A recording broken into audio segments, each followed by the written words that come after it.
কালকে সকালে মেয়েদের জন্য টিফিন বানাচ্ছিলাম চাউমিন। আমার মেয়েরা এতই পাজি না, এসব ছাড়া আর কিচ্ছু অন্য কিচ্ছু ঠান্ডা ঠান্ডা জিনিস খেতে পারা যায় না, জানো, ভাত মুড়ি একদমই পছন্দ না ওদের।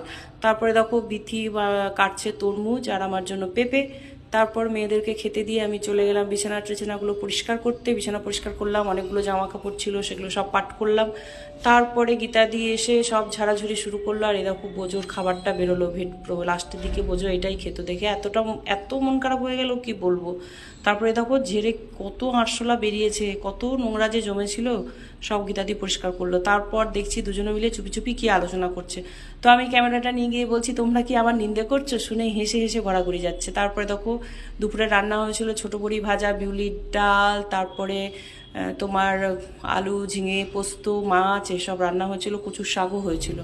তারপর সন্ধ্যেবেলা আবার মেয়েদের টিফিন বানাচ্ছি, মানে সন্ধ্যের টিফিন চিড়ের পোলাও। কালকে সারাটা দিন রান্নাঘরেই কেটে গেল।